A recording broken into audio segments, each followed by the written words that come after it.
Le climat change et la recherche, comment réduire l'empreinte environnementale des laboratoires? Voici la question qui a guidé près de 120 personnes le 17 novembre dernier lors d'une rencontre participative organisée par le groupe Climaction de l'Institut de la transition environnementale de Sorbonne Université.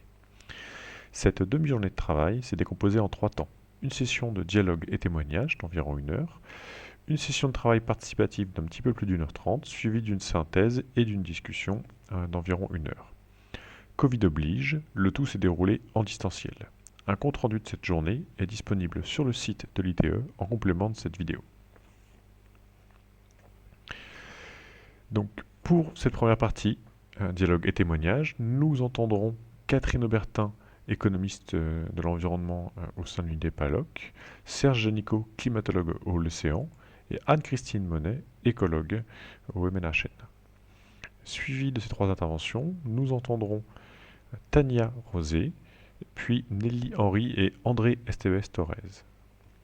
Enfin, nous aurons l'occasion de bénéficier du retour d'expérience d'Olivier Aumont, chercheur au l'Océan, qui est l'un des premiers laboratoires de Sorbonne Université à avoir mis en place un bilan carbone. Dans un second temps, l'ensemble des participants se sont répartis en 5 groupes différents pour traiter les différentes questions que vous voyez s'afficher à l'écran actuellement. La session de synthèse qui sera disponible en fin de vidéo vous permettra d'avoir le retour complet de ces différents groupes de travail. Bon visionnage.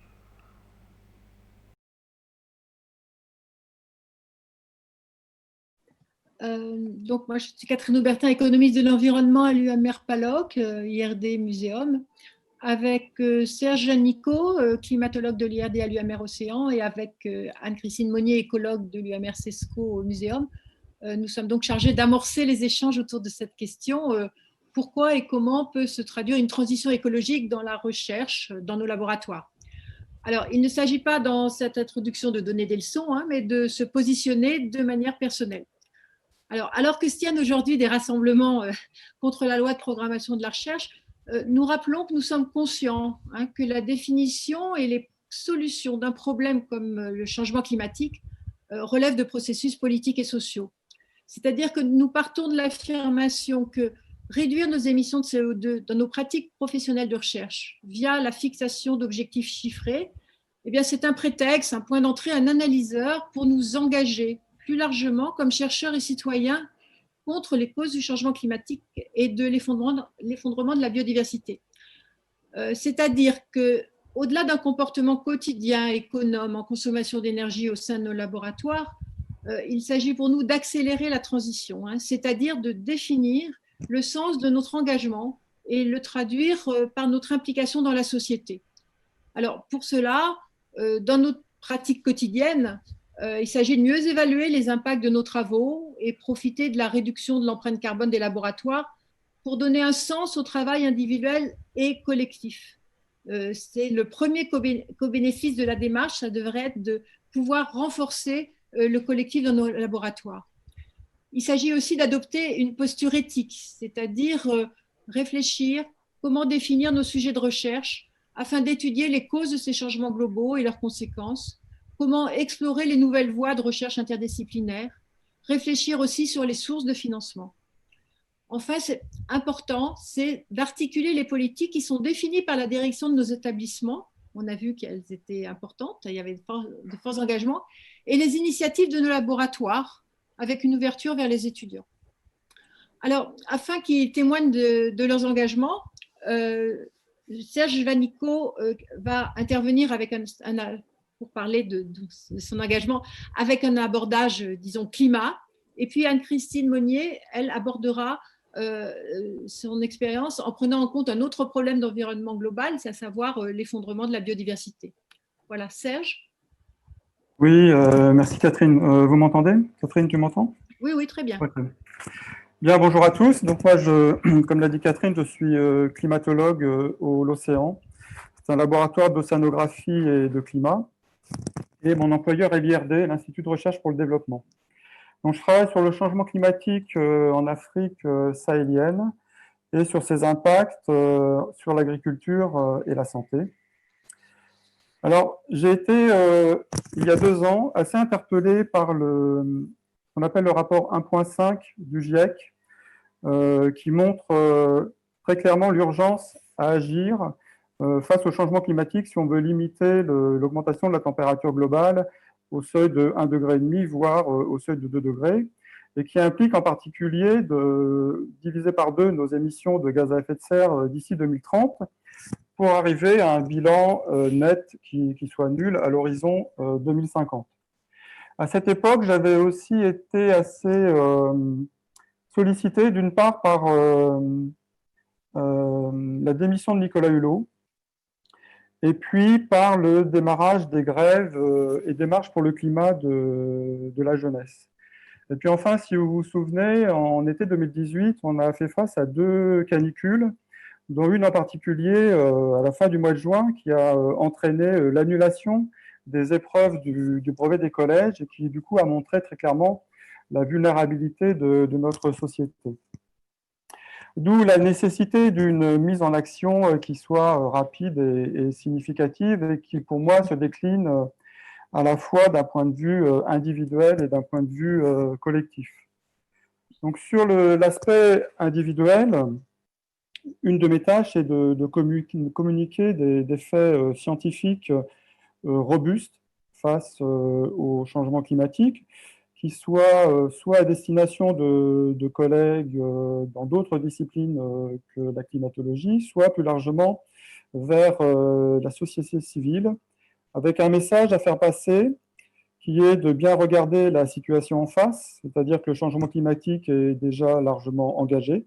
C'est un processus irréversible et que, malgré ça, on a encore un certain laps de temps pour pouvoir agir. Notre avenir est encore, d'une certaine manière, entre nos mains et agir vite, mais aussi, ce qui veut dire limiter les dégâts du changement climatique en cours. Un deuxième aspect qui est individuel, qui est important pour moi, c'est d'être cohérent dans mon action, dans mes activités professionnelles face à ce type de message que je porte à l'extérieur. Et donc, j'arrive d'une certaine manière en fin de carrière, et donc si j'essaye, je ne vais pas essayer, mais si j'imagine faire mon bilan du cumul de mes émissions de gaz à effet de serre sur toute ma carrière, je vais certainement arriver à un bilan relativement assez élevé. Et pour moi, c'est tout à fait logique de penser dès maintenant donc, à réduire mon quota d'émissions au sein de mon laboratoire, en particulier pour donner un espace de budget carbone aux plus jeunes chercheurs qui sont en train de construire leur carrière dans mon laboratoire. Un autre aspect qui est très important pour moi, c'est la question de la justice climatique. Je travaille à l'IRD, donc l'IRD est un institut qui travaille très clairement et prioritairement avec les pays du Sud, qu'on appelle les pays du Sud, et donc avec la construction de partenariats scientifiques. Moi, je travaille avec des partenaires en Afrique subsaharienne, par exemple. Et donc, on est confronté là, finalement, à la justice climatique entre les pays du Nord fortement émetteurs et les pays du Sud qui cherchent à se développer, mais qui sont peu émetteurs, mais qui supportent dès maintenant les impacts du changement climatique et dont les capacités d'adaptation sont beaucoup plus faibles qu'au Nord. Et donc, je suis assez intéressé à initier un dialogue avec mes partenaires au Sud pour confronter nos visions respectives de ce que peut être le développement et à contribuer à construire un partenariat de recherche qui soit durable au sein de l'IRD. Enfin, d'un point de vue collectif, je pense qu'on a tout à gagner à travailler ensemble. D'abord parce qu'on a besoin de porter cet effort dans la durée, parce qu'on peut bénéficier de l'intelligence collective dans la définition d'une diversité de solutions, et aussi on a besoin de travailler ensemble pour construire des compromis et arriver à des solutions qui soient acceptables par tous. Je pense aussi qu'il est nécessaire de construire une alliance entre les différents laboratoires, et de ce point de vue, L'intégration dans le collectif Labo 1.5 me semble absolument nécessaire et prioritaire, d'une part pour renforcer notre efficacité d'action et d'autre part pour renforcer la visibilité nationale du mouvement qui émerge dans chacun de ces laboratoires.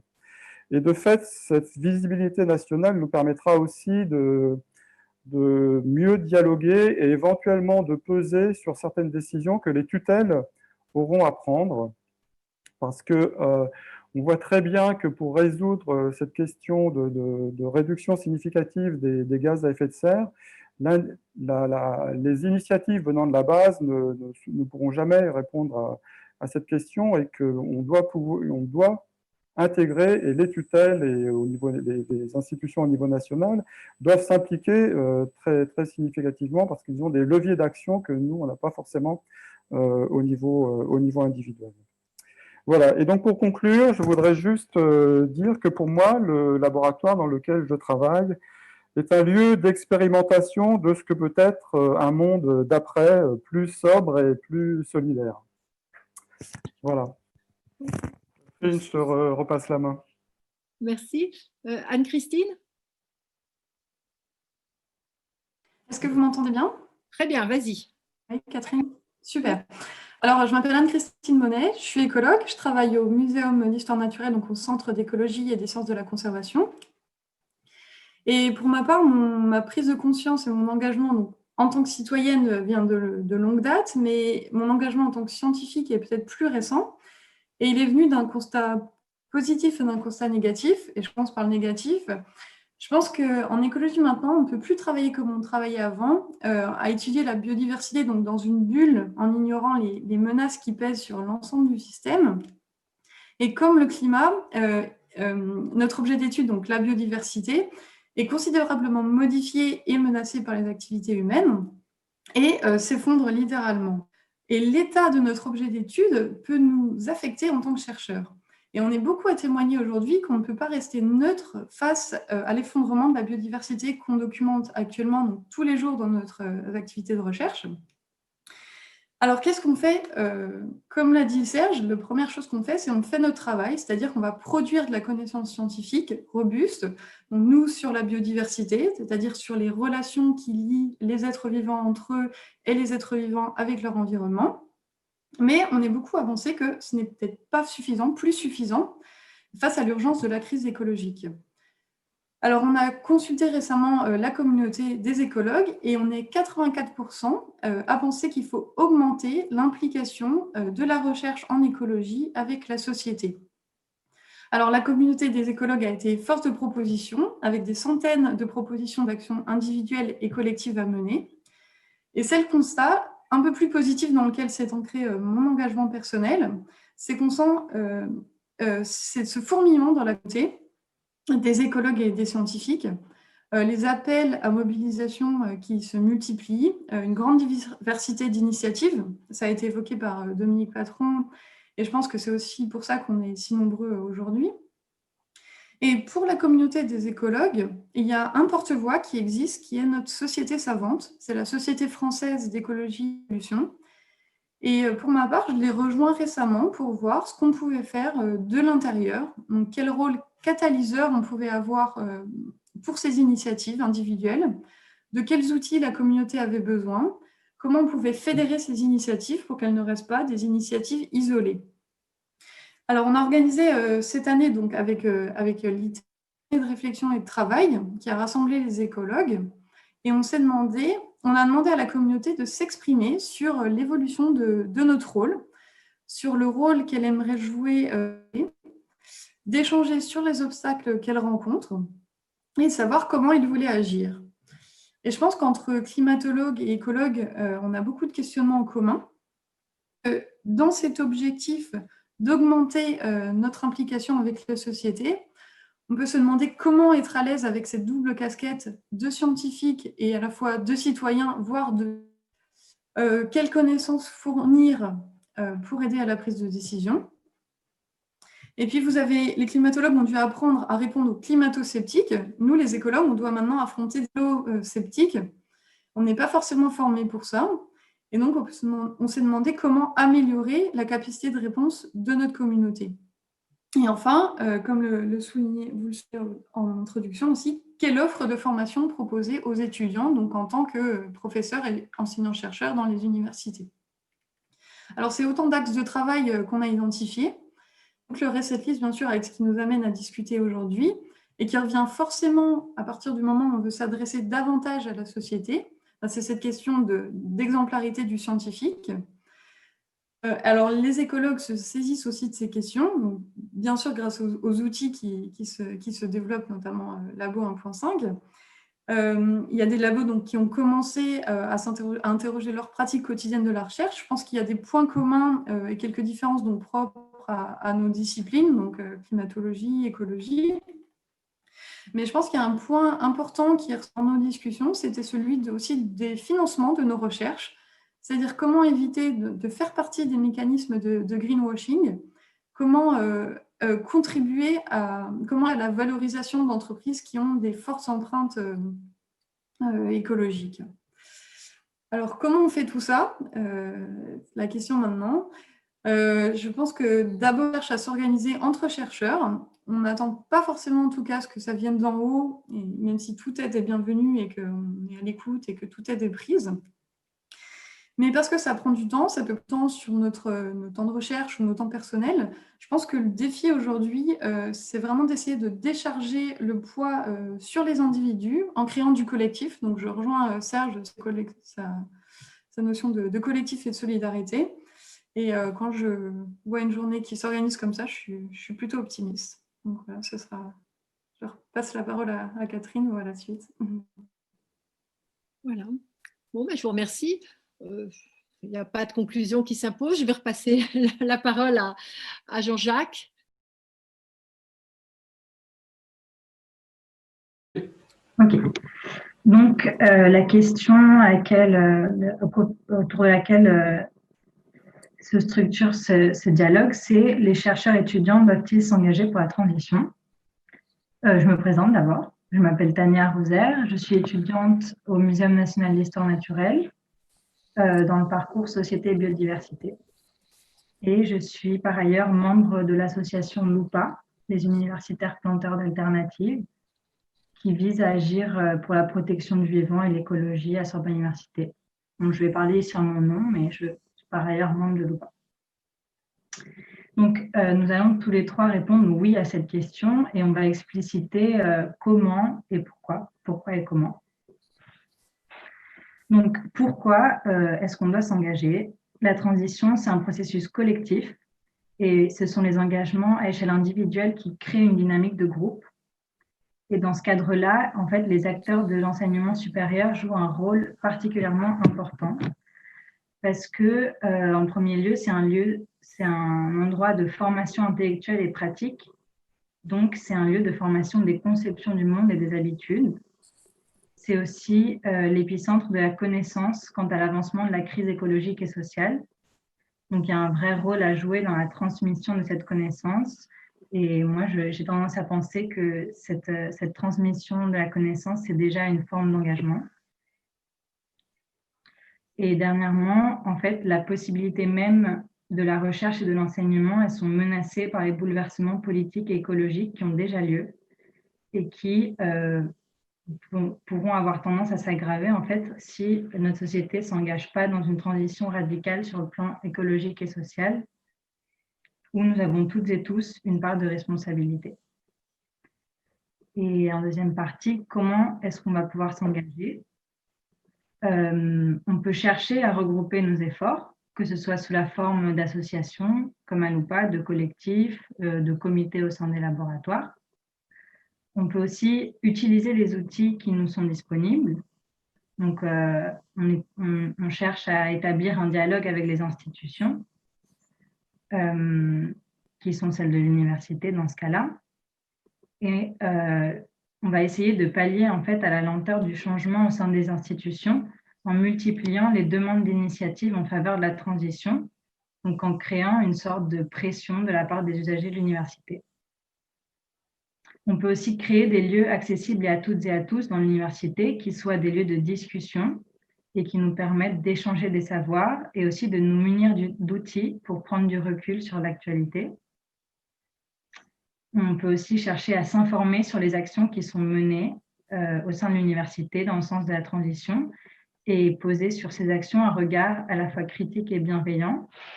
Donc ça consiste en fait à faire un vrai travail de réflexion et de proposition d'amélioration de ces actions en collaborant, en essayant d'établir une collaboration entre les différents acteurs de l'université. Et je vais finir par dire que pour moi, c'est vraiment important de comprendre et de faire comprendre que la politique, ça ne se passe pas qu'au sein des élites gouvernementales, mais aussi au sein des universités.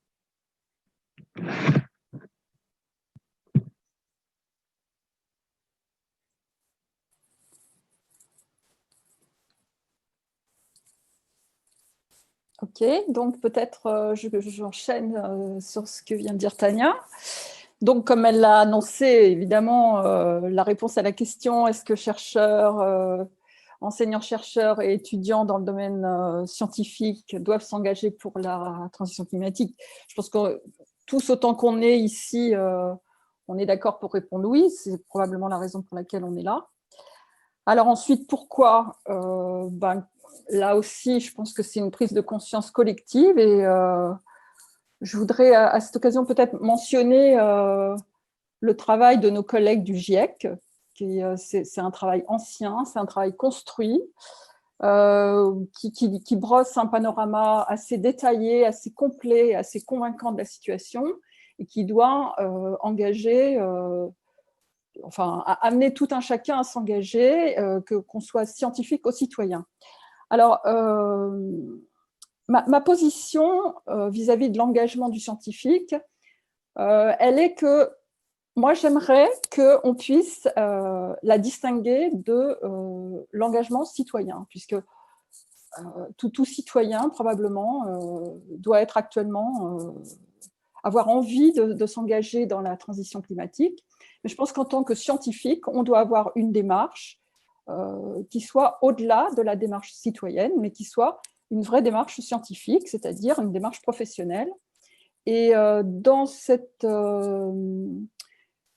cadre-là, ce que j'entends par là, c'est que on doit évidemment peut-être s'interroger sur la réforme de nos pratiques, mais je pense que ça, ce n'est pas l'essentiel, et ça, c'est peut-être pas ce qui aura le plus gros impact sur la transition climatique.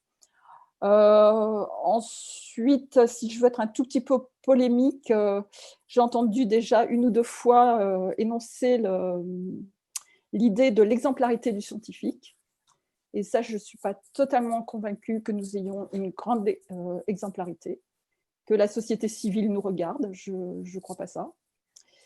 Et donc, notre impact, il serait probablement plus d'ordre scientifique, c'est-à-dire une interrogation sur nos thématiques de recherche, sur notre travail quotidien, plus que sur notre rôle à l'échelle politique. On peut par ailleurs avoir un rôle scientifique, un rôle politique, pardon, en tant que citoyen, ça bien entendu, mais en tant que scientifique, je pense qu'on doit avoir, si on veut avoir un vrai impact sur la transition climatique, on doit jouer notre rôle de scientifique, c'est-à-dire s'interroger non pas sur notre pratique, mais, non seulement sur nos pratiques, mais réellement sur nos sujets de recherche. Et de ce point de vue-là, moi, ce que j'aimerais, c'est qu'on puisse faire converger tout un tas de questionnements dans tout un tas de disciplines différentes, de gens qui se poseraient la question de quelles sont les grandes thématiques qu'il faudrait pousser maintenant à l'échelle nationale, c'est-à-dire pour lesquelles il faudrait essayer d'engager un maximum de gens et pour lesquelles il faudrait demander des financements exceptionnels. Parce que c'est probablement aussi là que le bât blesse. Je pense que si on veut, en tant que scientifique, intervenir au niveau de la transition climatique, il nous faut des moyens exceptionnels. Et alors, si je veux aller un tout petit peu plus loin, ça veut dire que peut-être il faut accepter que soient définies des priorités. Et lorsqu'on définit des priorités, peut-être qu'il y a des axes qui seront moins financés que d'autres et qu'il faut peut-être accepter aussi de faire converger les énergies sur des thématiques ciblées. Voilà un peu la voix que je voulais faire entendre avant de passer la parole à André. Merci Tania et Nelly. Et donc, je m'appelle Andrés Tevez-Torres et je suis chercheur comme Nelly au laboratoire Jean Perrin, qui est un laboratoire de biophysique sur le campus. Et je réponds comme Tania et Nelly, résolument oui à la question « Faut-il s'engager dans la transition ?» Et j'y vois deux raisons. D'un côté, les chercheurs, je pense que les chercheurs et les universitaires en général doivent s'engager dans la vie de la cité. Et la question écologique est une question politique essentielle, et donc nous devons nous y intéresser. Encore faut-il que cet engagement écologique soit reconnu professionnellement. Et donc, Luc Avadi a dit que l'Institut de transition environnementale était un instrument pour cette reconnaissance professionnelle. Je m'en réjouis. Ensuite, une deuxième raison pour s'engager, je l'ai vu ces dernières années dans le laboratoire, où j'ai vu les jeunes doctorants arriver avec une exigence nouvelle vis-à-vis des questions de recherche qu'on leur proposait. Ils nous disaient en somme, à quoi bon s'intéresser à ces petites questions de recherche quand la maison brûle, comme dirait l'autre. Je pense que cette exigence nouvelle que j'ai détectée chez les doctorants vient d'une double précarité, à la fois sociale et professionnelle qu'ils subissent, dont un point culminant est la LPR, et puis une précarité écologique que nous subissons tous, mais qu'eux, qui sont plus jeunes, subissent davantage. Et donc, c'est aussi pour répondre à cet questionnement des doctorants que je me suis engagé. Alors, comment s'engager? Moi, j'ai décidé d'abord de m'engager dans une voie d'essayer de comprendre cette question écologique très complexe. Donc, venant d'une discipline qui n'est pas directement liée, qui est la biophysique, la chimie, donc je ne suis pas spécialiste du climat ni de la biodiversité comme mes collègues qui ont discuté tout à l'heure. Et donc, j'ai dû lire, discuter avec des collègues pour essayer de me faire une idée de cette question, de savoir, par exemple, si la réponse est technologique, seulement technologique, ou elle est aussi politique et sociale. Et je pense que c'est la deuxième réponse qui est la bonne à ce moment-là. Donc, dans cet engagement de compréhension, je pense que ça a été déjà dit, mais la notion de collectif est très importante. Collectif pour pas se sentir seul face à cette question très angoissante quand même. Enfin, qu'est-ce qu'on va faire avec comment habiter dans un monde fini, de ressources finies.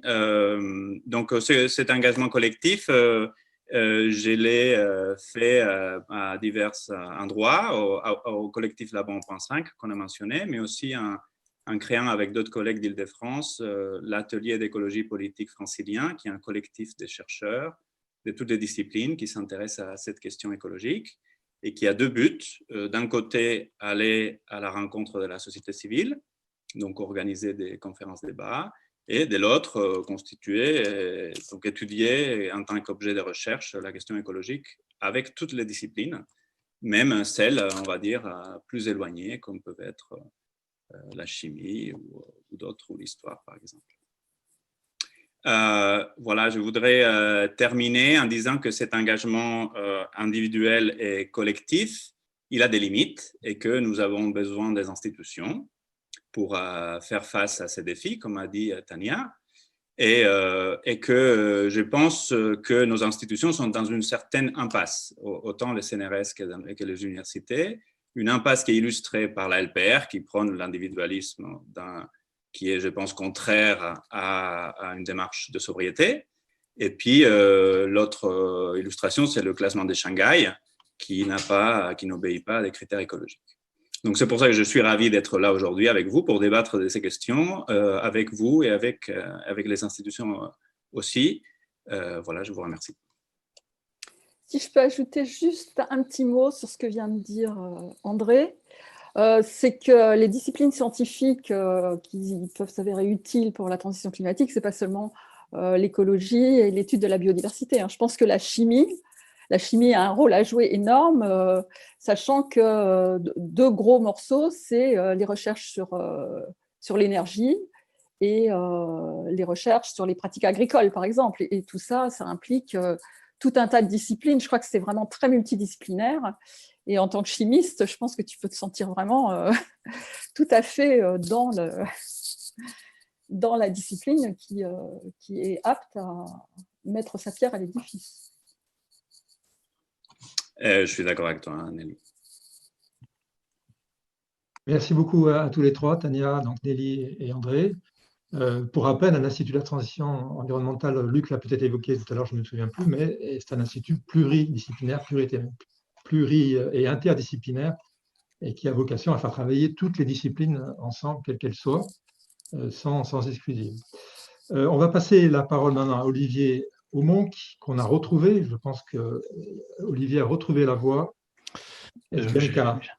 Je ne sais pas, vous m'entendez? On t'entend, c'est parfait, à toi. Ma caméra, par contre, ne veut pas se lancer, mais c'est pas très grave, vous n'allez pas me voir. Alors, normalement, j'ai une présentation, donc je sais, j'ai le droit de partager si je clique sur écran partagé?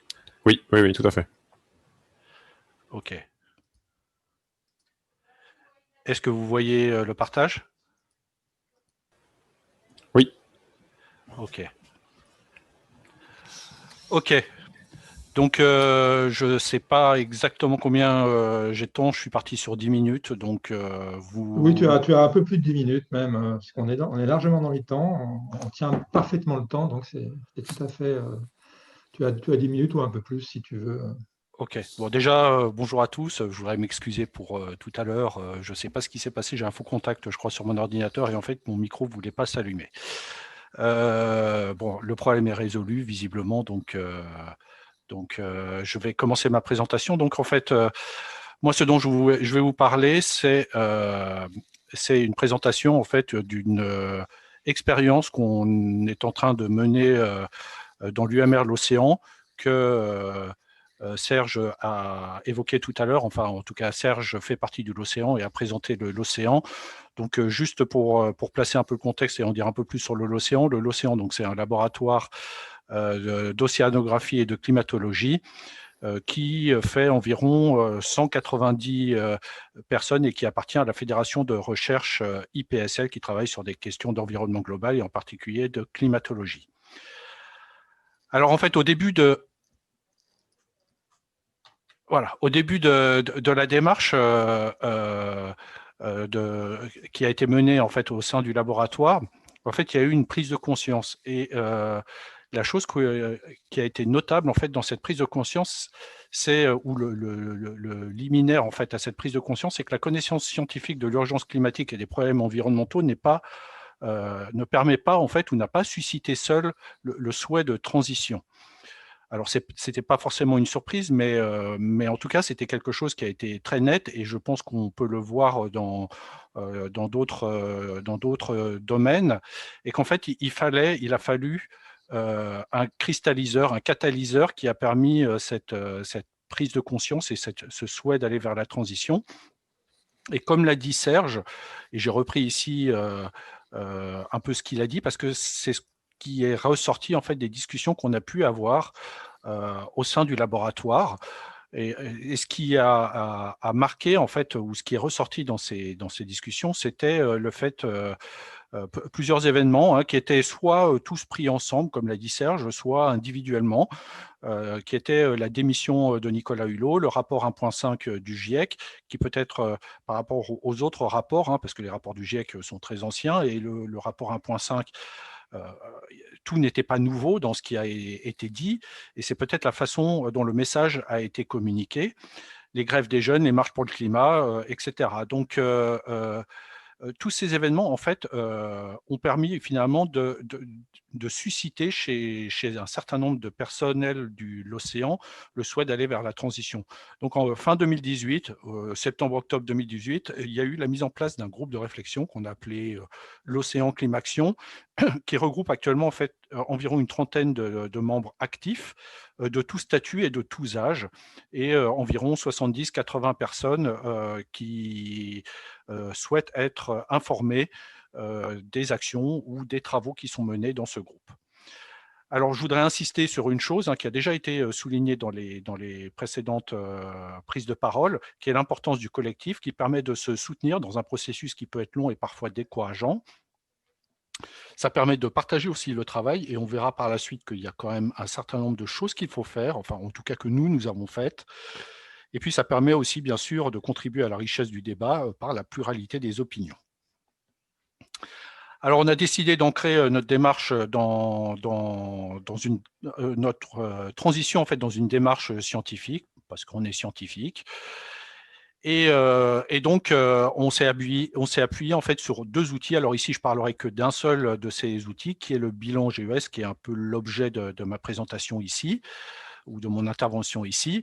Alors, le bilan GES, c'est pour nous, en tout cas, et je pense dans l'absolu, un outil absolument essentiel de décision, parce qu'il permet à la fois de faire un état des lieux, de l'empreinte carbone du laboratoire. Et puis, ça permet aussi d'être un support d'aide à la décision et d'établissement de scénarios. Alors, je voudrais signaler, avant de rentrer sur le bilan carbone, l'outil GES 1.5 qui a été lancé en 2020 par le collectif Labo 1.5 et qui permet d'offrir la possibilité au laboratoire d'offrir en fait une interface au laboratoire pour réaliser le plus simplement possible. Il y a quelqu'un qui parle en fait derrière moi. Oui, qui permet en fait pour des laboratoires d'établir en fait leur bilan carbone sur un certain nombre de postes qui sont pour l'instant limités, mais qui devraient s'enrichir par la suite. Alors, le bilan carbone du laboratoire, il est ici. Alors ici, c'est le bilan carbone pour l'année 2018. Et on voit qu'il a été en fait distingué en plusieurs postes. Et donc déjà, la première chose qu'on peut voir, c'est que notre empreinte carbone, c'est 1750 tonnes de CO2 en 2018. Alors ce chiffre ne veut pas dire grand-chose comme ça, je pense, pour vous. Mais si en fait on le ramène à l'empreinte carbone par personne, on arrive à 9,5 tonnes de CO2 équivalent par personne. Par personne de l'océan. Et si on compare ça à l'empreinte carbone d'un Français, c'est à peu près du même ordre de grandeur. Alors, si on regarde un peu la décomposition de ce bilan carbone, on voit qu'il y a un premier poste en fait, qui émerge de façon assez nette, hein, qui est le transport, c'est-à-dire les missions professionnelles. Et dedans, en fait, 97% des émissions sont dues au voyage en avion et 80% au vol long courrier. Ça fait à peu près 45% de notre empreinte. Ensuite, on voit 2 postes qui sont relativement importants, ou qui sont même très importants. Ce sont les campagnes en mer et la modélisation.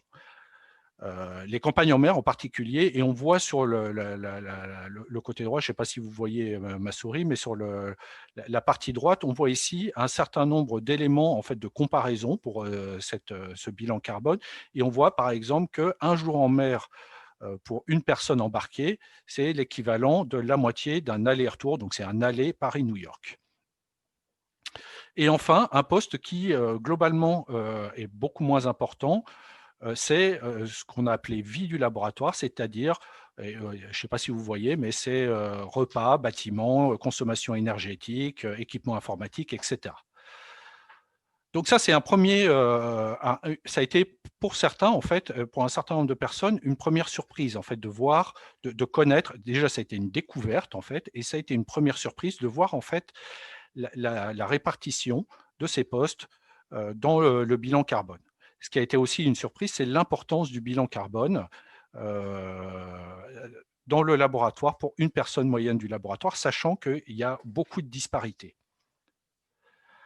Alors, quelques réflexions sur le bilan carbone. Alors, par nature, et je crois que ça a été évoqué par Dominique Patron, j'espère ne pas me tromper dans le nom, par nature, c'est très incertain. Mais en fait, ce n'est pas forcément très grave que ce soit incertain. Ce qui est important, en fait, c'est d'avoir un protocole bien établi qui permet, par exemple, si on souhaite recommencer le bilan carbone, le bilan gaz à effet de serre pour d'autres années, de pouvoir comparer entre chaque année, de le suivre dans le temps. Et puis, ça permet aussi quand même de dégager les grandes masses et d'avoir donc des estimations ou une idée de la responsabilité des différentes activités dans le bilan gaz à effet de serre. La deuxième chose, c'est que le bilan gaz à effet de serre, c'est un bilan de gaz à effet de serre et ce n'est pas du tout un bilan environnemental, c'est-à-dire que, par exemple, l'impact sur la biodiversité ou sur la pollution ou sur les plastiques, par exemple, etc., n'est pas inclus dans ce bilan gaz à effet de serre. Donc, ça n'est qu'un aspect de l'impact environnemental de nos activités. Il y a aussi de nombreux trous dans la raquette du fait de la difficulté d'obtenir ou de traiter les données. Et du fait de la difficulté de ces difficultés, je pense qu'en fait, il convient de concentrer sur son énergie, parce que notre temps n'est pas infini, ce n'est pas forcément le cœur de notre métier de faire les bilans gaz à effet de serre, donc de concentrer son énergie sur les postes a priori importants. Et c'est là que le partage d'expérience et puis aussi la lecture de la littérature peut être intéressante pour justement savoir a priori quels sont les postes qui vont être importants. Alors, il y a aussi un autre retour d'expérience sur ce bilan carbone, c'est que certains postes emblématiques qui peuvent occuper en fait un certain nombre des discussions ou qui peuvent mobiliser un certain nombre d'énergies représentent, en tout cas pour l'océan, une très faible part de l'empreinte. Alors ici, j'ai mis trois grands postes, pardon. Donc l'empreinte totale du laboratoire et puis par comparaison, l'empreinte domicile-travail et puis l'empreinte des petits consommables du laboratoire, papier, fournitures de bureau, etc. Et en fait, vous ne voyez probablement pas très bien les petits cercles parce qu'en fait, ils sont relativement modestes par rapport à l'empreinte totale du laboratoire. Alors, comme je l'ai évoqué, comme j'ai dit avant, il y a des trous qui sont parfois majeurs dans la raquette. Et un des aspects qui est extrêmement difficile en fait à traiter, c'est l'empreinte des achats, parce que les listings auxquels on a accès ne sont pas normalisés, ou parce que pour tout un tas d'équipements, en particulier équipements de laboratoire, les facteurs d'émission sont souvent non existants. On n'a pas d'idée de ces facteurs d'émission, c'est-à-dire l'intensité carbone associée à la fabrication de ces équipements de laboratoire. Il y a relativement peu d'informations dans la littérature pour un labo, et donc c'est un poids qui est des achats qui est parfois assez difficile à anticiper. Mais en fait, en bénéficiant de l'expérience d'André, qui s'est exprimé avant, et encore merci André, en fait, il a proposé d'utiliser les codes NACRE et d'utiliser des facteurs d'émission monétaires qui sont détaillés pour réussir à estimer l'empreinte de ces achats. Et donc, on voit ici la distribution. Alors, c'est petit, probablement, vous ne voyez pas très bien, mais ce n'est pas forcément très, très grave. On voit ici l'empreinte carbone pour chacun des grandes familles de codes NACRE. Et la première conséquence, c'est que les achats, c'est 300 tonnes de CO2. Et si on regarde par rapport à notre bilan dans lequel les achats n'étaient pas comptés, on voit que ce n'est pas tout à fait négligeable puisque c'est de l'ordre de 15% à peu près, 15-20% de l'empreinte, et ça augmente d'autant notre empreinte carbone. La deuxième chose, c'est qu'une large partie de cette empreinte est liée aux fournitures de laboratoire et aux instruments de laboratoire, les 2 tiers. Et donc, c'est un poste qui est potentiellement très important, et le LJP qui a fait le même travail est arrivé à la même conclusion, peut-être même encore plus important. Alors, comme je l'ai dit, et j'ai bientôt fini, le bilan GES, c'est un outil qui permet d'établir des scénarios et de prendre des décisions. Donc, ce qu'on a fait dans le laboratoire, c'est qu'on a organisé un séminaire de travail sur 2 jours auquel ont participé 22 personnes volontaires. Et donc, sur la base du bilan de gaz à effet de serre de 2018, celui qu'on avait à notre disposition à cette époque, on a établi 16 propositions pour démarrer la transition ou pour entamer la transition dans notre laboratoire. Alors, il y avait 3 grandes familles de propositions. Des propositions pour mieux quantifier notre empreinte carbone. Je ne vais pas revenir sur ce point-là, j'ai déjà signalé la difficulté d'estimer certains postes. Des propositions de réduction et de transition, y compris des mesures contraignantes ou des propositions contraignantes, et des propositions dépassant le cadre strict du laboratoire qui s'adressent plus aux tutelles, aux opérateurs par exemple de la flotte océanographique et aux hébergeurs. Donc Sorbonne Université dans notre cas. Chaque proposition est quantifiée si c'est pertinent, et ça permet en fait d'établir des scénarios de réduction. Et ici, en bas, à gauche, il y a un exemple de scénario de réduction de l'empreinte des déplacements sur la base des propositions qu'on a élaborées, essentiellement sur le transport aérien, où on voit que ça devrait, si elles sont mises en place, ça devrait permettre de réduire de 23% l'empreinte carbone totale du labo et de moitié l'empreinte carbone des déplacements. Pour chaque proposition, les bénéfices et les difficultés de mise en œuvre sont évalués et explicités sous forme de fiches. Alors, on a voulu que cet exercice s'inscrive dans la vie démocratique du laboratoire, en cherchant en fait une reconnaissance des activités par les institutions de décision du laboratoire, et de représentation du personnel, c'est-à-dire le conseil de direction, le comité de direction et le conseil de laboratoire. C'est une démarche en fait qu'on a inscrite dans la bienveillance et le respect des opinions différentes, à la fois en organisant des séminaires ou des AG, et par la volonté de ne pas, comme je l'ai dit, de ne pas se substituer aux outils existants de décision du laboratoire. Donc on a remis les propositions à la direction et au CL, qui ont ensuite organisé les débats et ont organisé des enquêtes au sein des équipes. Et il y a eu un vote qui a été organisé par la direction et le CL en septembre 2020. Alors, je ne vais pas détailler les mesures. Si vous le souhaitez, vous pourrez soit poser des questions, je ne sais pas s'il y aura un temps de discussion, mais ou alors revenir vers nous pour avoir des mesures. Mais il y avait dedans 2 mesures contraignantes, avec en particulier un quota carbone individuel qui a été mis en place, et le vote a été, alors évidemment c'est subjectif, mais a été à mon sens et au sens de la majorité des personnes un grand succès, puisque plus de 80% des personnes du laboratoire qui se sont exprimées ont adopté les mesures qui étaient mises au vote. Alors, et c'est ma dernière planche, c'est un exercice dans la durée, donc ça veut dire que on a voté, mais que l'aventure continue. Alors, plusieurs commentaires ou plusieurs retours d'expérience. D'abord, l'appropriation de la transition, ça prend du temps, même quand tout se passe bien, comme ça a été le cas dans notre laboratoire. Donc, il a fallu 2 ans entre le début de l'aventure et le vote. Il est important d'établir un suivi de l'efficacité et de l'acceptabilité des mesures qui ont été votées, dans notre cas, et que même si une mesure est votée, elle peut encore être ajustée et discutée, voire même annulée. Et c'est là qu'on a donné un rôle clé au CL en tant que représentant des personnels. Et c'est là tout le sens de l'expérimentation telle qu'elle a été évoquée aussi par Serge dans son intervention. Et les mesures qu'on a mis en place devraient réduire de 25% l'empreinte du laboratoire. Or, on a voté un engagement de 50% d'ici 2030. Ça veut dire que la moitié du chemin reste à faire, et ce n'est pas du tout la partie la plus facile, parce que c'est celle qui concernera le cœur de nos activités de recherche. Et j'ai mis un lien ici pour ceux qui seraient intéressés pour avoir plus d'informations. Je vous remercie.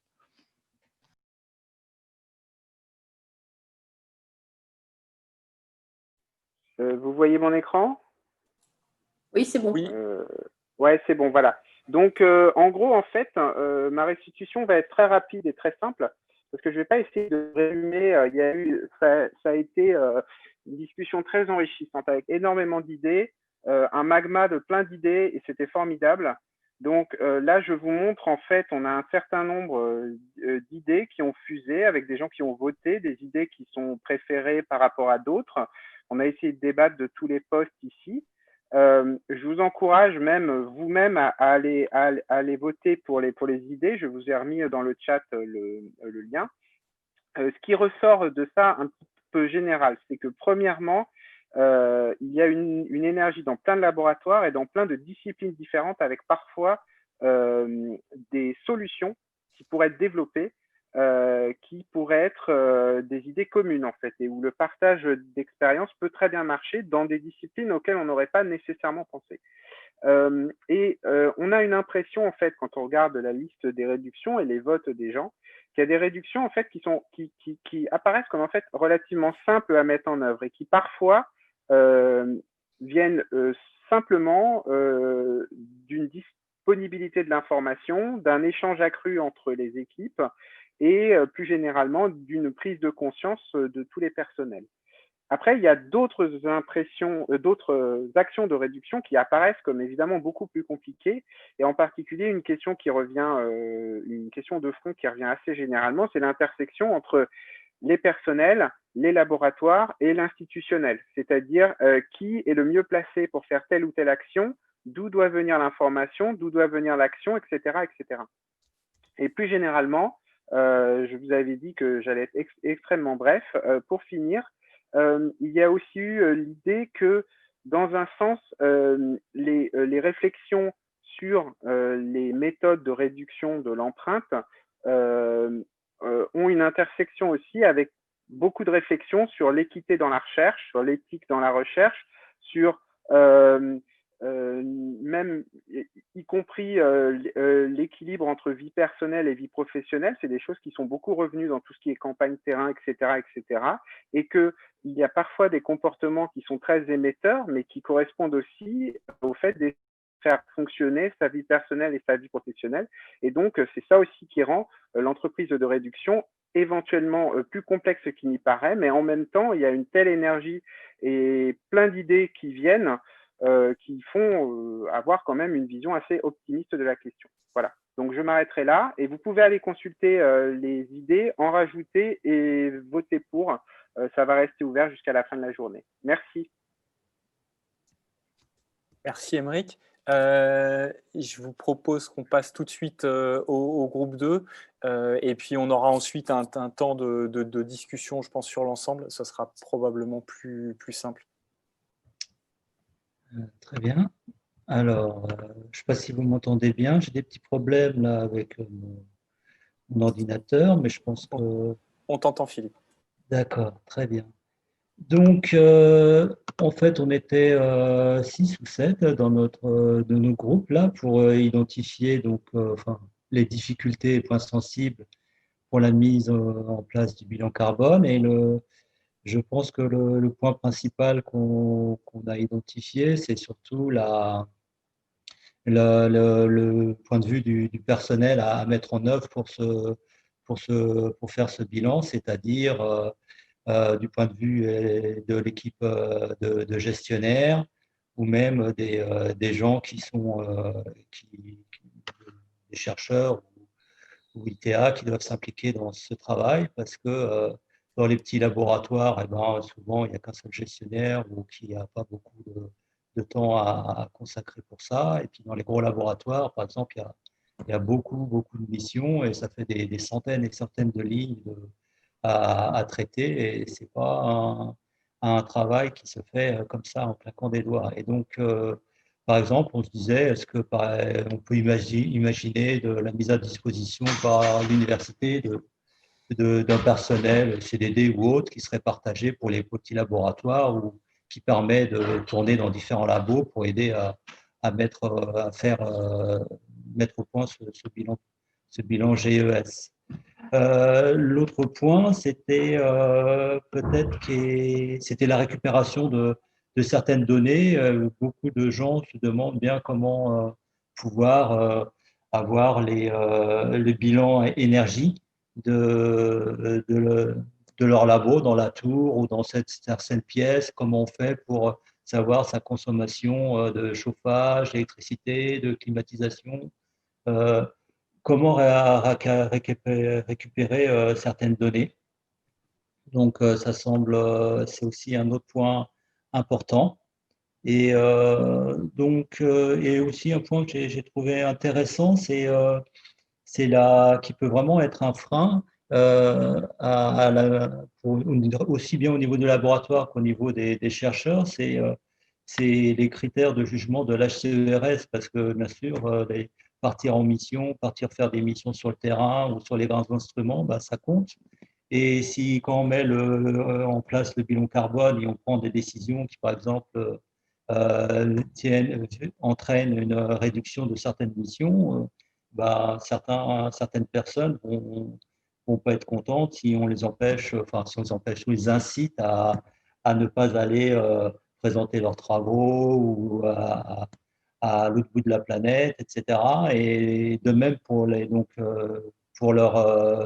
quand ils sont jugés au niveau de l'HCERS, donc comment leur dossier sera évalué ou pour une promotion.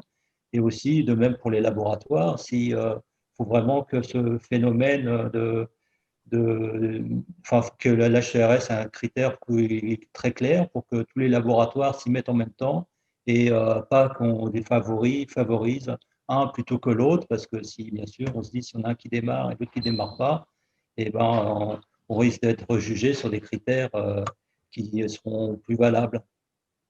Voilà en gros les points principaux. Il y en a d'autres qui ont été mentionnés sur le Framapad, mais je pense que c'était là les points principaux. Merci Philippe. Le groupe numéro 3, c'est Laurence qui était qui animait le groupe. C'est toi qui fais la restitution? Oui, je partage mon écran pour vous montrer. On a travaillé directement sur le Framapat, directement. Donc, en gros, vous avez là, si vous voyez, en gros, les éléments qu'on a mis un peu en avant. Donc, je vais vous le faire de façon très brève. Hein. En gros, seulement ce qui est en gras, les points qu'on a principalement soulignés. En gros, c'est notre empreinte environnementale. Donc, on est allé au-delà de la simple réduction de l'énergie. Et donc, la première chose qui nous a semblé, c'est la partie recyclage, tri des déchets qui n'est pas particulièrement optimale dans l'université. Et donc, ça, les organiser de façon efficace et surtout ajouter une information efficace à toute la collectivité pour que ça puisse être fait. Alors, tout ça, ceci est rentré dans la discussion sur les problématiques des ressources, et notamment les ressources non renouvelables. Par exemple, l'instrumentation qui exige beaucoup de matériaux, des minéraux potentiellement rares. Quelles seraient les possibilités de recyclage? Oui. Quelles seraient les possibilités de recyclage pour ces ressources primaires ou secondaires, les éléments déjà construits? Et actuellement, il y a un peu de recyclage de papier plus ou moins bien fait, de l'informatique plus ou moins bien fait, mais les métaux notamment ne le sont pas à notre connaissance. Elles devraient être recyclées et valorisées si c'était bien organisé. Un deuxième aspect, ça serait d'acheter du matériel d'occasion et pas seulement du matériel neuf. Déjà en l'organisant, le prêt, la gestion de partage d'informations. Hello, attention. Il faudrait fermer les micros, et j'ai l'impression qu'il y a des micros ouverts. Ouais.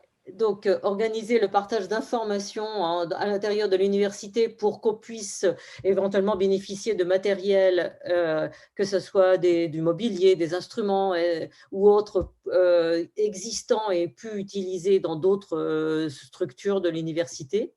Avoir même des financements qui permettraient de réparer plutôt que d'acheter du neuf, ce qui est très difficile actuellement. On se demandait même s'il ne serait pas intéressant revenir à la notion de magasins généraux pour certaines fournitures, de façon à éviter notamment les innombrables livraisons qu'il peut y avoir dans les labos, parce que là, c'est de l'impact carbone indirect des labos. Autre aspect sur les ressources, c'est l'aspect produits chimiques, et en particulier les entreprises de nettoyage qui sont prestataires dans l'université, parce que là, il y a rien n'est fait, les produits sont utilisés, on ne sait pas trop comment, choisis, on ne sait pas par qui, et il y a des problèmes à la limite non seulement de pollution, mais de toxicité pour un certain nombre. Et là, il serait raisonnable qu'il y ait des études de marché, des sélections d'entreprises avec des critères de bonnes pratiques pour l'environnement. Autre point sur lequel on pourrait travailler, l'alimentation. Notre empreinte indirecte, qui pourrait être améliorée si on augmentait la part de menus végétariens, diminuer la part de viande en la choisissant notamment. Donc, évitons les élevages intensifs nourris au soja et au GM du Brésil, par exemple, au hasard, comme exemple. Mais ça suppose aussi toute une formation. Ça suppose aussi, et quelque chose qui pourrait être intéressant, c'est d'avoir quantifier le bilan environnemental et carbone des plats proposés avec une espèce de score, un Nutri-Score de couleur, l'équivalent, qui pourrait chiffrer un peu la provenance, le type de culture, la saisonnalité, la qualité nutritionnelle. Évidemment, appliquer ce genre de critères également pour les pots et autres événements sociaux. Éliminer les machines à café à capsules, faire un travail un peu soigneux à l'intérieur de chacune des structures. Autre élément, la biodiversité. Là aussi, il y a l'impact indirect de la pollution par les produits chimiques en particulier, mais il y a aussi un travail qui pourrait être fait pour que la végétalisation, finalement, des plantations soient faites là où c'est possible, qui soient faites pour la biodiversité et pas juste pour l'ornementation, c'est-à-dire pas un travail de paysagiste, mais d'écologue. Et pour cela, on pourrait envisager un partenariat avec les jardiniers du muséum. Ils sont juste de l'autre côté de la rue quand on est sur le campus Pierre et Marie Curie, mais il n'y a aucun lien à notre connaissance côté jardinage. Et puis enfin, dans les choses discutées, il y a la question des relais de communication, donc les sociétés savantes, mais aussi de communication dans et hors de l'université pour soutenir ces actions et les faire connaître de façon à ce qu'elles puissent se transformer après en organisation efficace à l'intérieur de l'université et dans, disons, la communauté recherche de façon plus générale. Voilà les différents points qui ont été discutés dans notre groupe. Merci Laurence. Le groupe 4, les freins cognitifs au changement, c'est Pierre-Luc qui fait la restitution. Donc on a eu une discussion super intéressante qui va être bien sûr très très dure à résumer et on a essayé de prendre des notes collectivement dans le Framapad. Je les ai personnellement copié-collé sur mon ordi et j'ai essayé de les regrouper un petit peu pour hiérarchiser les choses. Donc, il y a eu pas mal de témoignages de labos plus ou moins avancés dans leur démarche, soit de bilan, soit d'application des conséquences du bilan dans une démarche de baisse de l'émission de carbone. Et en gros, les freins qui ont été identifiés, un des gros freins, c'est la peur autour de la qualité de la recherche. Donc, les gens se sont remis en cause dans leur système de valeurs de scientifiques en se disant si je fais moins, ma recherche sera moins bonne. Et donc ça, en fonction des expériences, c'était des craintes qui étaient plus ou moins fortes. Et donc, on a discuté des solutions, parce que c'est la deuxième partie du thème, c'était comment lever ces freins. Donc, comment rassurer les collègues qui ont peur. On a noté que c'était quelque chose qui s'inscrivait dans une remise en cause des modes d'évaluation et de la définition de l'excellence scientifique. Et je crois qu'il y a eu une sorte de consensus là-dessus, de noter que parfois nos modes d'évaluation étaient contre-productifs et nous forçaient à publier beaucoup et pas forcément bien. Et que donc il y avait un besoin que finalement la question de l'émission de gaz à effet de serre était une autre raison pour remettre tout ça en cause. Et on a insisté, il y a eu on a identifié le fait que c'était important d'avoir des sortes de rôle modèles de scientifiques qui pouvaient déclarer leur engagement vers une décroissance tout en restant excellent. Et donc ça a généré une discussion sur le fait de pouvoir mettre un chiffre en face, un chiffre d'émissions de gaz à effet de serre en face de chaque projet ou chaque article ou chaque personne. Et donc il y a eu pas mal de discussions là-dessus qui, je pense, se continueront dans ce groupe et dans d'autres sur la pertinence d'un tel chiffrage individuel de chaque chose, parce qu'il y a un risque de récupération pour limiter notre liberté de chercheur.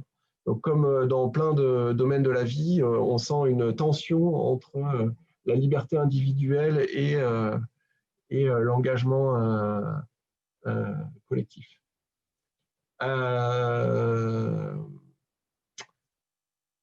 Parmi les problèmes qui ont été élevés, il y a eu un témoignage sur le fait que, donc en fait, sur le fait que il y avait dans l'activité de recherche elle-même, de tous les jours, l'utilisation des outils, l'utilisation des labos, de tout le matériel. En fait, les bilans de gaz à effet de serre faisaient ressortir que c'était une très grande source d'émissions. Et ça demande à changer la pratique de tous les jours. Et donc, ça semblait être un frein. C'est-à-dire que les personnes, en général, ont du mal en fait, quand il s'agit d'agir sur une mission de temps en temps, ça a l'air d'être plus facilement accepté que quand c'est vraiment une attention de tous les jours sur des petits détails. J'espère que je travestis pas trop. Et donc, j'ai associé ce problème à une solution qui a été mentionnée pendant la discussion, qui était que face à toute forme de restriction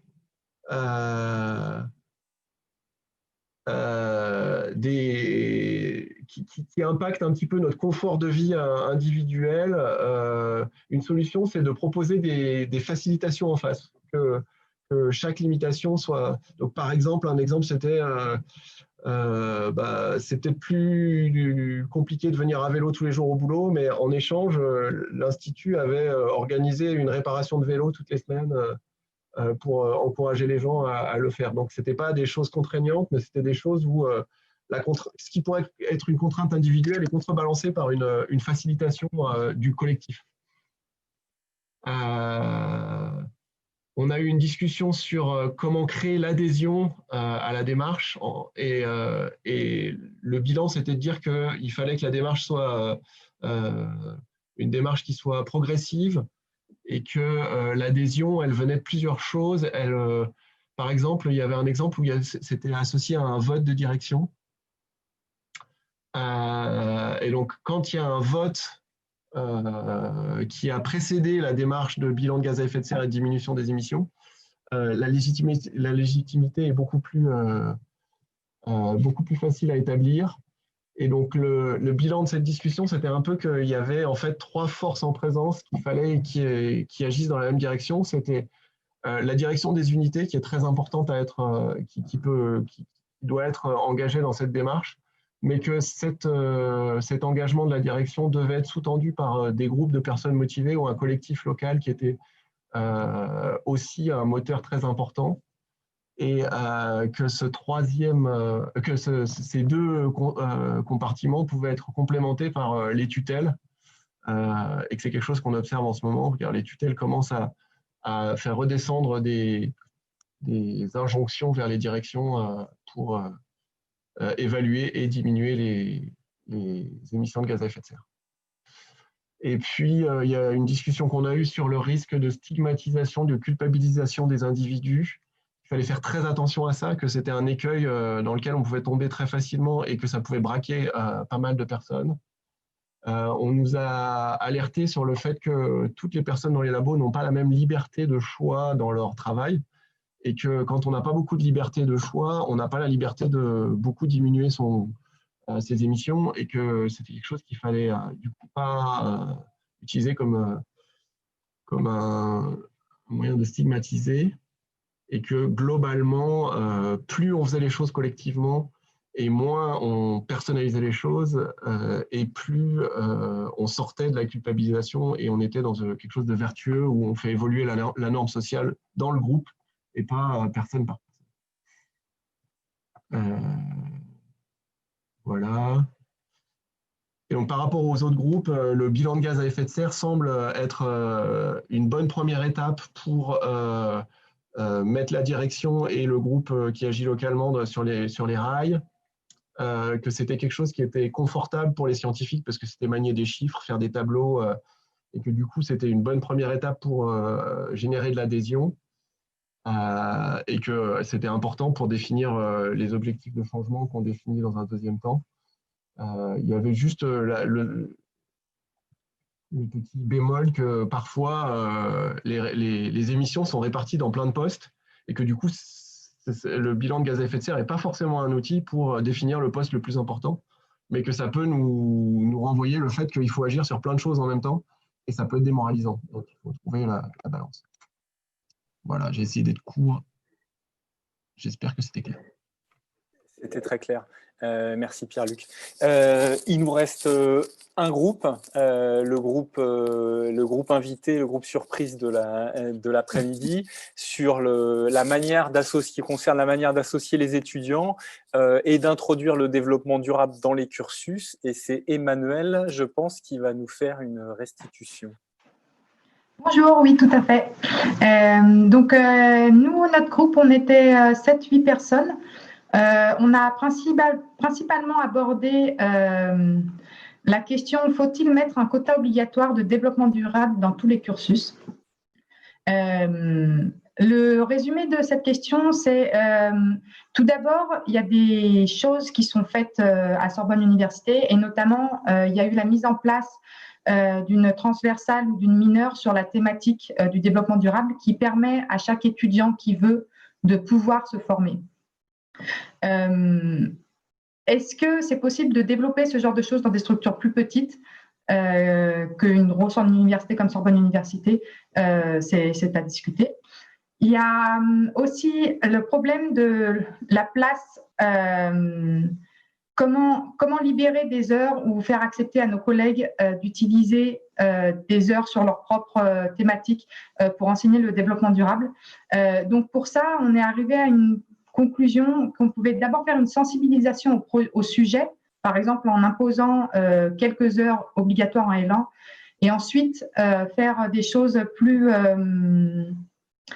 thématiques au sein des disciplines propres. Enfin, il y a aussi la thématique sur le fait que les étudiants, ils veulent des choses concrètes et pas forcément des cours magistraux. Donc, comment impliquer les étudiants et leur montrer des choses concrètes. Il y a des choses qui sont en cours de développement, encore une fois, à Sorbonne Université ou dans d'autres universités. Et après, comment... Malgré le fait qu'il y a des collègues enseignants et des étudiants qui ne vont pas forcément être d'accord pour faire quelque chose d'obligatoire, comment avancer sur cette problématique, pourquoi pas organiser un travail collaboratif. Et donc, à partir de ça, on s'est dit, on a beaucoup parlé sur cette question avec une approche vraiment française où c'est l'enseignant qui parle et l'étudiant qui écoute. Est-ce qu'on ne pourrait pas avoir une approche moins top-down et laisser les étudiants nous enseigner pour qu'ils puissent nous aider, par exemple, ou vraiment les impliquer dans la conception des programmes. Ça recoupe aussi la question qu'on s'est posée sur faire des actions plus concrètes. Il y a Marie-Alice qui a proposé un lien pour faire des actions entre les universités et les villes. Donc, je vous invite à regarder le Framapat commun. Il y a le compte-rendu de tout ce que je dis si vous voulez des informations un peu plus précises. Et enfin, la dernière question qu'on s'est posée, c'est comment faire en sorte qu'il y ait plus de mixité dans les associations étudiantes et les instituts plutôt universitaires. Donc, il y a l'association LUPA et l'Institut de l'ITE. Les deux sont ouverts pour accueillir des étudiants ou des personnels. Et donc, c'est vraiment à nous de faire un effort, d'aller voir ce qui se fait chez les étudiants et de profiter de leur dynamisme. Voilà. Merci, Emmanuel. Alors, il nous reste environ 20 minutes, ce qui n'est pas beaucoup. Comment est-ce qu'on peut essayer de procéder à ce stade sur les enseignements? Donc, la fin, ces 20 minutes, ce serait enseignement à tirer et perspective pour la suite. Je suis allé me balader un peu dans toutes les salles et ce que j'aurais tendance à dire, c'est que même dans un certain nombre de salles où le sujet n'était pas forcément celui-là, il y a eu pas mal de discussions sur les verrous, sur les difficultés, comment on va y arriver. Et donc, peut-être ce que je peux vous proposer, c'est d'utiliser 2 minutes. Je devrais peut-être commencer par dire que ce qui ressort de cette petite balade, bien entendu, c'est l'envie, le dynamisme, la quantité, le foisonnement des idées. Donc, comment est-ce qu'on peut faire compte tenu de ça, compte tenu du fait que sur le campus de Sorbonne Université, il y a déjà tout un ensemble d'initiatives qui ont démarré, qui sont même déjà parfois bien engagées. Comment est-ce qu'on arrive à identifier le paysage des choses qu'on peut faire, les difficultés qu'on pourrait rencontrer en essayant de les faire et comment on accélère? Et donc, ce que je voudrais juste rapidement vous lister, j'ai tenté de faire un tout petit canevas des questions qui se posent et qui sont revenues d'ailleurs régulièrement dans différents groupes. La première, la question du temps et du rythme. Le temps qu'il faut pour réaliser des bilans carbone, mettre en place des démarches dans des labos, mais aussi le temps, c'est-à-dire faire de la place dans des cursus pour de nouveaux enseignements. La question des moyens qui est arrivée de différentes manières et sur laquelle je pense qu'il y a potentiellement des désaccords, mais qui sont importants et qui sont à identifier et peut-être à lever. La question de la qualité et de l'excellence, et qualité ou excellence de la recherche, qui derrière ça nous ouvre sur des questions d'évaluation. Peut-être le quatrième point, ce serait la question de la posture. Qu'est-ce qu'on est en train de faire? Est-ce qu'on est encore scientifique ou est-ce qu'on est scientifique et citoyen? Cette question de la posture, ensuite, elle nous envoie sur des questions d'image vers l'extérieur également. Cinquième point, la question du lien avec et du rôle des tutelles dans ce qu'on est en train de faire. Des tutelles ou plus largement les structures qui organisent le fonctionnement de l'ESR, l'HCERS en particulier, et des humains qui les peuplent. Il y a un fossé, peut-être pas immense, mais il y a un fossé qui existe entre ce qui se passe dans les labos et ce qui se passe dans les instituts, dans les organismes. C'est un sujet sur lequel on pourrait avoir envie de réfléchir pour tenter d'avancer. Et puis, enfin, peut-être une question qui nous renvoie à nous-mêmes, qui est comment créer l'adhésion. Il y a eu quelques éléments qui ont été donnés et en fait cette question derrière elle nous ouvre vers la manière de nous structurer, la manière de prendre soin de nos collectifs dans des temps qui sont difficiles, hein, et on est nombreux à penser dans les dynamiques autour du carbone et de l'écologie que la LPR pourrait aggraver tout ça. Donc, comment est-ce qu'on arrive à prendre soin de nos collectifs pour continuer d'avancer? Donc, c'est un canevas possible. Voilà, j'ai pris quelques minutes pour le mettre en avant. Après, s'il y a d'autres types d'interventions, de réactions sur tout ce qui vient de se passer, on peut les prendre.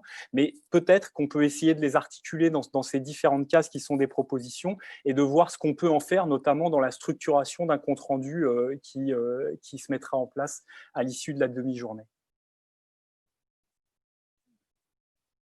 Et puis, on peut utiliser peut-être le bouton des mains qui se lèvent pour prendre les questions dans l'ordre. Je n'ai pas suivi la page chat.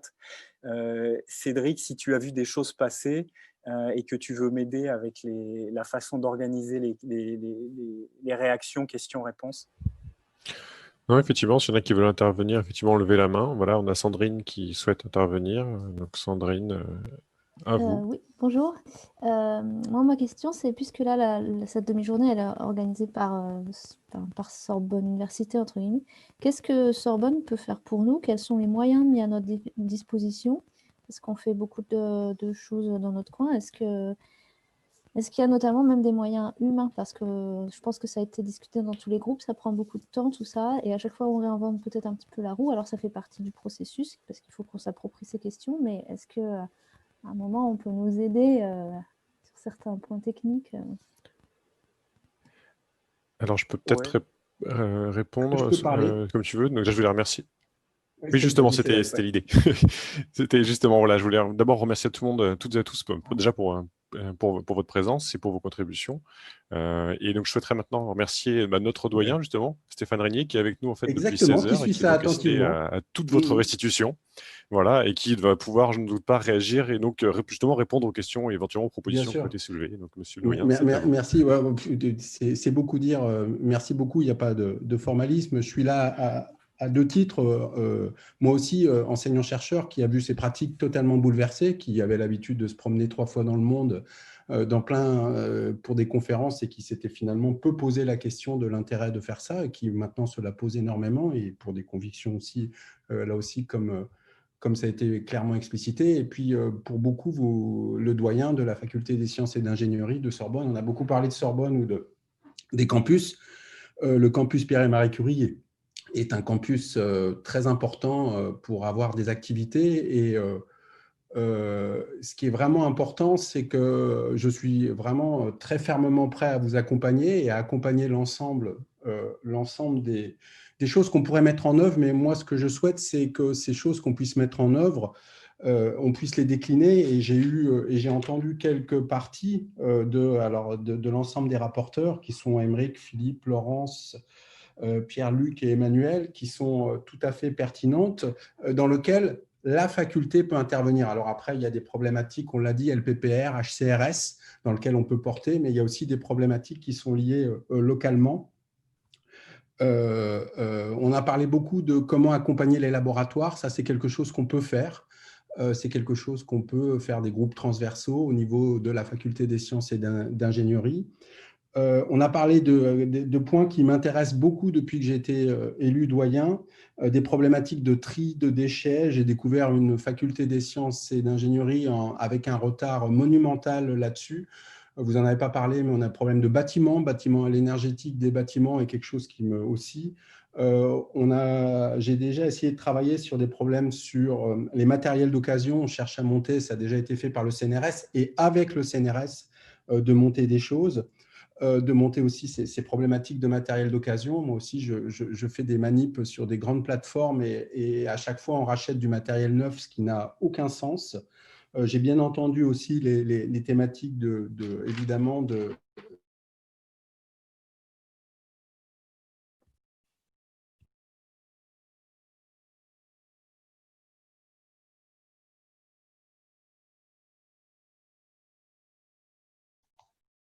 Donc, on a un problème de liaison, apparemment. Apparemment. Alors, on donne peut-être quelques secondes. Et puis, il y a d'autres collègues qui pourraient porter la voix de Sorbonne Université si on ne retrouve pas la liaison. Il y en a. Est-ce qu'il y a quelqu'un qui se sent de poursuivre la discussion, peut-être sur des plans un peu plus pragmatiques, on va dire.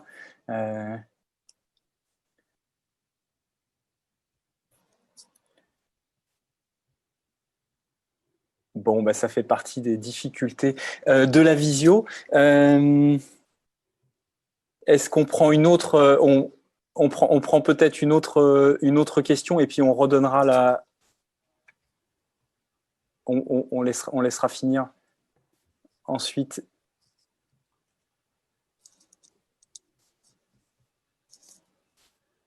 alors, mais je ne vois pas les mains se lever, moi. T'as Paul Winday. Allez-y, Paul. Oui, bonjour. Évidemment, j'aurais voulu poser une question à celui qui a disparu. Il devrait revenir. J'espère. Ah, je suis là. Ah, d'accord. C'était moi, n'est-ce pas, du groupe 1? C'est ça? Je suis désolé, j'ai dû m'absenter à 16h30. Non, pas du tout. C'était pas de toi qu'on parlait, Brick. Ah, pardon. Mais on est très content que tu sois revenu. Bien sûr. Bah non, mais j'étais prêt à m'excuser encore platement. Non. Désolé du spam. Non, s'il y a besoin de passer des relais, moi je le ferai. Hein. Voilà, mais je ne peux pas répondre, je ne peux pas parler à sa place. Ok, je ferai le relais, c'est Marie-Alice. Oui, j'avais bien compris. Je me demandais si tu allais vouloir prendre la parole, mais je comprends que ça soit délicat. Paul. Oui, donc je continue. Ce que j'ai dit dans mon sous-groupe, parce qu'on n'avait pas eu l'occasion d'échanger. Stéphane Régnier vient de revenir. Donc. Je suis vraiment confus, je ne sais pas ce qui s'est… Voilà, donc ça montre aussi qu'on a des problématiques.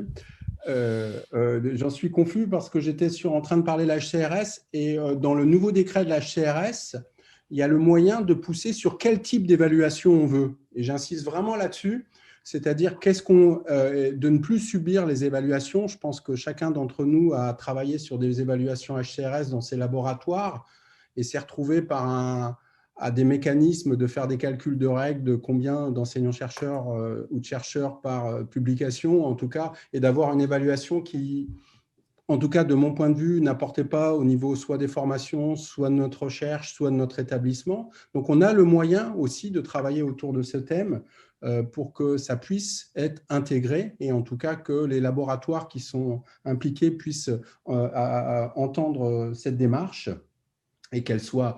alors, j'avais noté tutelle, injonction, mais je ne sais pas. Mais en tout cas, l'accompagnement que la faculté des sciences peut faire, je vous le confirme. Sur les enseignements, je suis vraiment dans la même ligne qui a été développée. J'ai beaucoup appuyé les mineurs transdisciplinaires thématiques et je remercie Luc qui s'est impliqué énormément pour développer cette mineure. Ça ne résout pas, mais on a vraiment aujourd'hui une offre par la mineure majeure qui s'offre à créer des cours et on peut en plus travailler encore plus par peut-être des enseignements qui viendraient en plus de nos cursus dans lequel nos étudiants trouveraient là aussi la découverte de toutes ces problématiques. Et vraiment, j'y crois énormément, et en particulier au niveau de la L1. Vous savez qu'on est en train de construire le nouveau L1. Vous avez un baccalauréat qui a énormément changé. Il y a le nouveau L1 qui va se mettre en œuvre là dans 7-8 mois. Donc pour la rentrée prochaine, et dans lequel on est en train de travailler avec l'ensemble des départements. Donc, je vous encourage aussi à travailler avec vos UFR départements, en particulier de licence, pour faire vivre ces choses-là. Et je partage aussi le fait que ça ne peut pas être des mesures individuelles, que ça doit être un aspect collaboratif. A été remonté aussi les aspects communication. Pour ne pas vous cacher, nous avions hier un conseil des composantes de la faculté des sciences et d'ingénierie qui, tous les 15 jours, un petit peu fédère l'ensemble des composantes et fait le travail du quotidien et la mise en œuvre du projet de Sorbonne Université. Et j'ai évidemment parlé de cet après-midi, de l'importance de cet après-midi. Donc, c'est cette communication où on peut la porter sur le site web qui est loin d'être performant. Je ne vais pas revenir là-dessus, mais en tout cas, porter, vous accompagner. Et l'ITE aussi, vraiment, est un formidable institut. C'était un institut de Sorbonne Université, vous le savez, avec un S, qui maintenant trouve toute sa place dans Sorbonne Université, en particulier son ancrage dans la faculté des sciences et d'ingénierie, pour porter ce genre de réflexion. Le campus est pour moi un endroit, je le répète, hein, vraiment le campus est un endroit où on doit, outre pour les laboratoires, les déplacements, comme on l'a dit, les manips, les expériences, les problématiques de chauffage, d'eau, il y a énormément de champs qui peuvent être améliorés et dans lesquels je ne ferai pas sur mon mandat des changements importants, mais dans lesquels je souhaite et je compte sur vous pour nous donner quelques points clés, prioritaires, qui montreraient un élan qui, je l'espère, serait collectif. Voilà. Voilà, je ne veux pas être trop long. Merci beaucoup pour cette intervention, ces réponses franches et intéressantes, et pour cette proposition, cette ouverture sur la fin qui serait de discuter voilà, d'éléments marquants. Je pense que dans la co-construction d'une transformation, ce genre d'initiative est vraiment très bienvenue à mon avis. Totalement. Et vraiment, d'utiliser ce que vous avez fait de la sortie de votre projet, mais que peut-être dans la sortie de votre projet, vous mettiez des priorités fortes que vous souhaiteriez développer pour la faculté, que j'appuie, et il y a quelqu'un qui l'avait émis ça, par un conseil de faculté ou quelque chose qui appuie l'ensemble de ces priorités, c'est-à-dire qu'on ait évidemment au niveau de Sorbonne Université un plan d'action très grand, très large, ça c'est normal, mais au niveau de la faculté, pour cette année, un plan d'action sur ces priorités que vous souhaiteriez qu'on mette en œuvre. Voilà. Merci beaucoup Stéphane. Et je passe maintenant la parole à Paul qui avait une question à poser. Mon micro était coupé. La question c'est quel est l'engagement de Sorbonne Université en tant qu'institution? C'est-à-dire est-ce qu'il y a un plan qui est d'établir un scope 3 des émissions de la fac? Je crois que ce serait mieux qu'on passe à une université qui soit sobre avant qu'un climatologue renonce à une mission en mer essentielle pour mesurer le climat. Il y a des universités, en particulier en Finlande, il y a une université qui s'appelle LUT, qui a un bilan carbone négatif. Est-ce qu'on ne pourrait pas faire aussi bien, éventuellement, en parlant à la mairie aussi? Voilà. Alors je crois qu'il faut, j'entends tout à fait cette problématique. Je crois qu'encore une fois, je dirais qu'il faut le faire étape par étape. L'université s'est dotée d'un plan d'action de développement durable, dont avec le principe d'évaluation de ces émissions. C'est tout nouveau, hein, c'est vraiment de quelques mois. Marie-Alice, qui nous représente de la faculté des sciences et d'ingénierie souvent dans ces discussions, pourra préciser ces choses-là. Mais je crois qu'il faut plutôt, ce qui nous intéresserait, c'est un élan collectif. Et je pense que si on avait un élan collectif, parce qu'on en a déjà parlé tout à l'heure, pour que les gens qui aient envie de s'impliquer puissent trouver l'occasion de le faire, et ensuite se positionner dans des vraies ambitions. Pour l'instant, on a juste l'envie, et avec un vrai plan d'action, de s'intéresser à cette problématique, mais elle est relativement, je dirais, neuve, mais grâce à vous, grâce à votre travail, grâce à vos engagements, ça nous oblige à avancer. Et puis grâce aussi à nos convictions, on a parlé chacun de ses convictions personnelles par rapport à ça, et je partage moi aussi mes convictions personnelles là-dessus. Merci. Je ne vois pas d'autres mains levées. Il y a une question sur le chat posée sur le par chat. Marjolaine Straub, qu'on peut peut-être inviter à formuler oralement sa question. Oui, je disais juste que vu l'état des choses actuelles, je pense que en fait, le bilan carbone va donner un chiffre alors qu'on voit bien tous, en tout cas à la présent, qu'il y a plein de choses à faire, à améliorer et que ça n'apportera pas une information fondamentale. Au final, les choses sont là, il faut les changer, les améliorer et peu importe en fait, ce bilan carbone. Alors, si je peux me permettre, Marjolaine, je partage, mais si l'idée c'est de faire comprendre, par exemple, à un chercheur comme moi, qui avait l'habitude de se déplacer, de faire des manips et de ne pas réfléchir à son bilan carbone, je crois, et j'ai l'impression que d'avoir, en tout cas pour ceux qui ont envie d'avoir ces chiffrages pour un scientifique et de se rendre compte de ce que ça implique, c'est peut-être un pas qui va nous amener vers un élan plus collectif. J'entends totalement vos convictions, hein. Il ne s'agit pas du tout de ça, mais il s'agit d'essayer à ce que le maximum, je dirais, de personnes de la faculté soient impliqués dans ce que nous souhaiterions faire pour Sorbonne Université dans ce cadre. Et qu'on puisse avoir le plus de personnes possible, quoi, et pas seulement ceux qui ont ces convictions personnelles sur le plan vélo, sur tout ce qui est possible et inimaginable. Voilà. D'accord, ok. Il y avait une question de Sandrine Guerlet, si je ne m'abuse. Oui, en fait, je voulais réagir à la remarque de Marjolaine et en effet appuyer que déjà le bilan carbone, ça permet une prise de conscience au sein du laboratoire. Ensuite, chaque bilan carbone peut avoir vraiment ses spécificités et on peut se rendre compte que le plus gros poste d'émission est différent selon le laboratoire. Donc, ça peut être un outil parmi d'autres. Et enfin, pour le laboratoire, si on veut avoir un petit peu une trajectoire de réduction, c'est bien d'avoir un point de départ. Donc, il y a plusieurs arguments pour faire ce bilan carbone. Après, voilà, je ne sais pas quel est ton laboratoire et ça peut être plus ou moins compliqué voilà, à mettre en place selon les personnels qui vont le faire, parce que ça prend du temps soit sur notre temps privé, soit sur notre temps de recherche, ça prend du temps aux administratifs, ça c'est un autre souci. Ouais. En fait, je disais juste ça parce que justement, vu que ça prend du temps, donc moi je travaille dans un laboratoire de biologie, donc déjà il y a, donc au-delà des chefs, il n'y a pas grand monde qui se déplace, qui fait des voyages en avion pour des conférences, etc.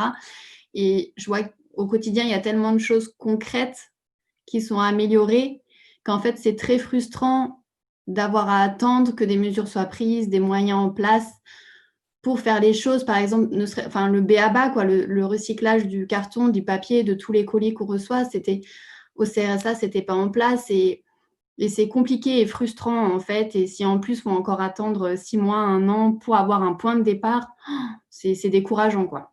Voilà. Mais là, en fait, sur ce point, le bilan carbone, c'est relatif aux émissions de CO2. Et par ailleurs, comme ça a été montré par un autre groupe, il y a effectivement d'autres problématiques, comme celle que tu cites sur le recyclage des déchets, etc. Et donc, il est complètement possible de commencer des actions pour ces postes-là, qui en effet, comme tu dis, vous avez déjà identifié des actions et donc dans ces cas-là, vous n'avez pas besoin d'attendre le bilan carbone. Mais après, pour la réduction des émissions, ça peut donner une action dans un second temps.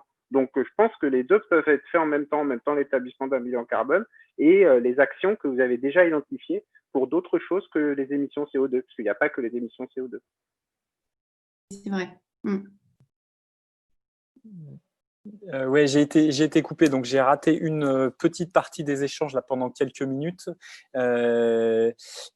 J'ai quand même entendu ce qui s'est passé. Je veux peut-être ajouter à ce que vient de dire Aymeric le fait que dans une situation dans laquelle il y a des résistances à la transformation ou au changement, le fait de disposer d'une cartographie relativement, même avec des incertitudes, une cartographie des émissions et ou des problèmes d'empreinte écologique, hein, on peut l'élargir, ça permet quand même de placer la discussion dans un cadre de laboratoire sur un terrain relativement ferme. Et ça joue dans les exemples de ce qui a eu lieu jusqu'à maintenant, ça a quand même joué un rôle relativement important. Donc on peut démarrer, mais la cartographie sous forme d'empreinte est quand même un outil vraiment utile. Comment on peut faire pour... Alors, André a levé la main.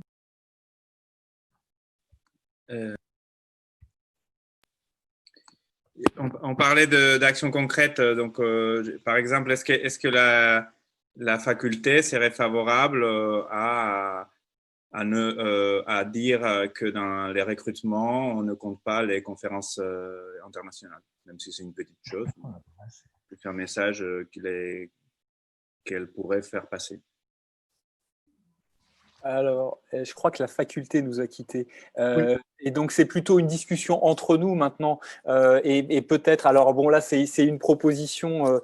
Moi, ce que j'aurais tendance à dire, c'est que compte tenu de la proposition que Stéphane Régnier a faite, il y a probablement de notre côté un travail d'élaboration sur, a priori, la base de tout ce qui a été produit aujourd'hui et peut-être d'autres choses qu'on pourrait aller chercher ailleurs pour décider. Et là, il nous reste, normalement, on a déjà dépassé le temps, donc ce n'est pas forcément le bon moment pour discuter précisément de qu'est-ce qu'on ferait remonter, c'est quoi les choses les plus importantes. À mon avis, ça doit faire l'objet d'un travail spécifique sur la base d'un compte-rendu et puis de discussions entre nous. Est-ce qu'on prend quelques minutes pour imaginer comment est-ce qu'on pourrait envisager ce processus ou est-ce qu'il y a une autre façon que vous préféreriez utiliser les quelques minutes qu'on peut encore passer ensemble? Je pense qu'on a peut-être sans doute pas le temps d'approfondir maintenant. Par contre, effectivement, se baser sur la synthèse, ça sera certainement une bonne chose à l'avenir. Je pense qu'on peut prendre les trois dernières questions ou interventions. Il y avait Christophe Brun et Luc et Aymeric dans l'ordre que j'ai vu apparaître. Donc, Christophe, parce que vous n'avez pas eu encore la parole. Oui, merci. Ça rejoint en fait ce que tu disais là juste à l'instant. Ma question, c'est donc là, il y a énormément de choses intéressantes qui ont émergé pendant toutes ces discussions avec les groupes de travail, tous les sujets qui ont été abordés, qui sont multiples et dont on a l'impression qu'il faut absolument pouvoir les aborder. Il y en a certains qui sont plus importants que d'autres, mais globalement, on va dire qu'on a l'impression qu'il y a beaucoup de choses qui doivent être faites sur différents plans. Comment est-ce qu'on s'organise pour le faire? Qui fait quoi? Je prends un exemple, les déchets, par exemple le tri des déchets sur le site de l'université, qui est quelque chose que personne ne comprend comment ça fonctionne. On a l'impression que c'est assez... Qui s'occupe de faire les relais et comment on s'organise avec tous les gens qui étaient présents aujourd'hui et avec l'Institut.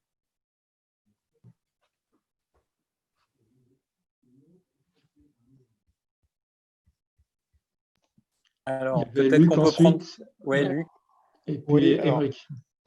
Oui, j'avais une remarque à faire, mais je vais peut-être revenir sur la question précédente. Je pense que le minimum qu'on puisse faire, effectivement, c'est de sortir un compte-rendu, donc en compilant les grandes conclusions de nos discussions, et je pense qu'on peut tout à fait transmettre ça carrément à la direction de l'Alliance, hein, puisque ça concerne l'ensemble de nos établissements, et peut-être aux directions spécifiques des établissements. Il y a la faculté des sciences. Il nous a un petit peu invités à ça, Stéphane Régnier. Donc, je pense que le minimum qu'on puisse faire, c'est ça. Éventuellement, on peut, au niveau de l'ITE, faire le job si ça vous convient. Et puis, l'autre, donc, ça n'est qu'une étape. Hein. Ça ne suffira pas, c'est évident. Il faudra maintenir la pression. Et l'autre intervention que je voulais faire, simplement, c'est que donc là, on est parti sur, en gros, la question empreinte CO2, énergie, climat, ce qui est évidemment une étape extrêmement importante.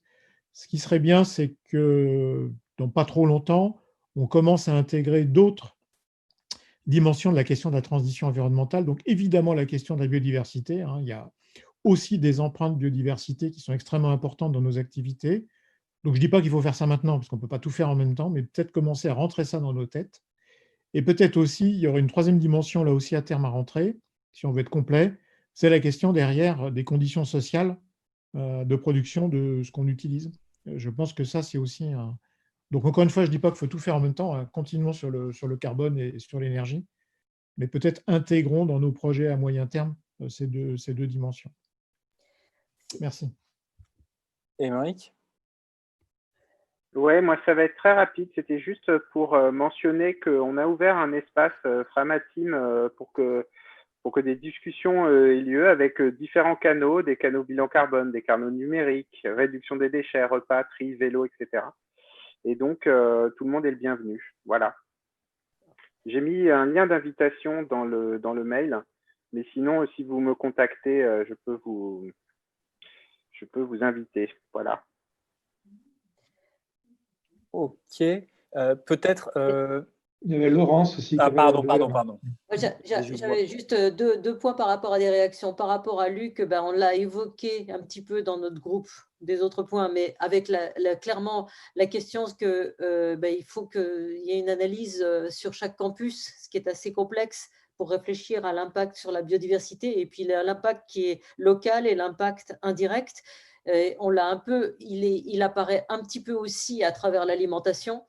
Il peut arriver à travers les problématiques de pollution. Et là, c'est un autre aspect que je pense qui devrait être intégré dans la réflexion, dans les impacts, c'est justement l'impact sur la santé. C'est-à-dire que là, on est dans la problématique santé globale avec l'idée que, on l'a évoqué, le choix de réduire l'empreinte environnementale et le choix notamment de tout ce qui est produit de nettoyage, mais aussi des tas d'autres aspects qui sont d'usage de différents types de matériaux ou matières qu'on a, ont un impact plus ou moins important en termes de ressources, en termes d'écosystèmes, mais aussi en termes de santé. Et en particulier, je pense que nos personnels de ménage s'intoxiquent joyeusement avec tous les produits qu'ils utilisent au jour le jour, à haute dose, sans être formés pour éviter de respirer des vapeurs toxiques des différents produits. Il y a quelque chose là de très important et qui est le parent pauvre de tout ce qui est étude de diminution de l'impact sur la partie carbone seulement, et qu'il ne faut pas oublier. Je suis complètement d'accord avec Luc sur ces aspects-là. Et juste un point par rapport à ce qu'on disait sur la partie gestion des déchets. Je trouve intéressant effectivement de reproduire, comme suggère Émeric, c'est d'essayer d'organiser finalement un peu ce qu'on a fait sur le vélo, c'est-à-dire une petite synthèse des questions qu'on pourrait soulever, des suggestions, des propositions intéressantes qu'on pourrait faire, de façon à aller les porter directement en étant connaisseurs du terrain. C'est-à-dire ceux qui ont déjà un peu réfléchi parce qu'ils se sont déjà tentés d'organiser du tri dans leur laboratoire sont les personnes qui seraient importantes d'arriver à impliquer pour mettre en place une proposition qui serait efficace et concrète. Voilà. Merci. Merci Laurence. Peut-être une façon de rebondir sur ton intervention, Luc. J'ai pas entendu, tu proposes donc de faire un compte-rendu que je comprends globalement exhaustif de ce qui s'est déroulé et des pistes qui ont été évoquées aujourd'hui ou parfois élaborées. Mais ce que j'ai entendu Stéphane nous dire faites-nous une sélection.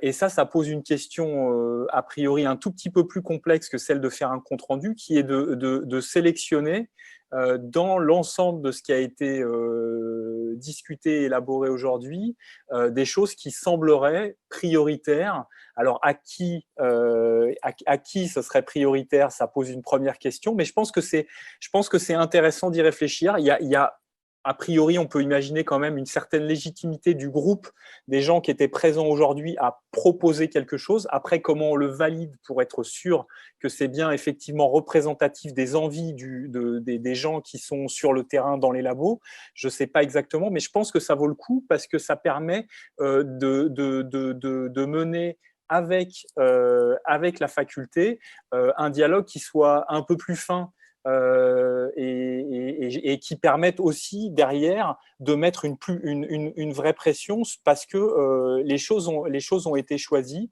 et elles ont été bien choisies, j'imagine, en fonction de critères qui auront été judicieusement sélectionnés. Et donc, on peut avoir un dialogue plus intéressant, je pense, avec la faculté sur cet exercice-là que sur juste le renvoi d'un compte-rendu complet. Très bien. Je ne sais pas si Laurence a relevé la main ou pas, mais ta main est toujours levée.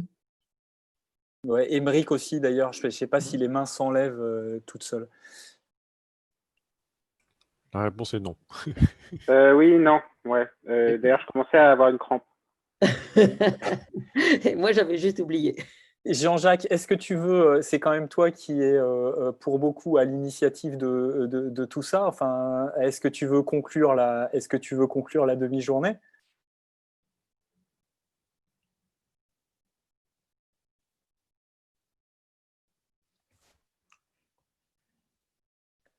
Jean-Jacques n'a pas son micro allumé.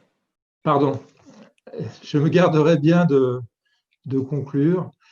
Je pense que c'était vraiment une demi-journée très fructueuse, surtout parce qu'on a réuni quand même pas mal de chercheurs qui, jusque-là, n'avaient pas encore montré le bout de leur nez, on va dire, dans notre petit groupe de départ, qui a été à l'origine de cette initiative. Donc, voilà, je pense que pour synthétiser ce que tu as dit, Xavier, et ce qu'a dit Luc, on va faire de toute façon une synthèse sur la base des enregistrements et puis des échanges qu'on a eus. J'espère qu'on va arriver à enregistrer le chat. Et Cédric, j'espère que tu vas y arriver, parce que moi, je n'y suis pas arrivé, parce qu'il y a beaucoup d'éléments d'information dans le chat qu'il ne faudrait pas perdre. Voilà. Et sur cette base-là, effectivement, il faudra qu'on s'organise pour faire des propositions sélectionnées et qui seraient effectivement sans doute plus performantes, enfin, qui auraient certainement une force de persuasion plus importante auprès des différentes directions de faculté et de tous les établissements de l'Alliance, comme l'a dit Luc. Voilà, je pense qu'on va s'arrêter là. Merci à tout le monde. Merci au groupe d'avoir activement contribué à la réussite de cette demi-journée. Et puis, on vous donne rendez-vous à tous très prochainement, une fois qu'on aura donc un peu avancé sur cette synthèse. On a vos coordonnées. Donc, voilà, restez mobilisés. Et voilà, c'est qu'un début. Et on espère qu'on va pouvoir cheminer ensemble vers des actions concrètes et efficace.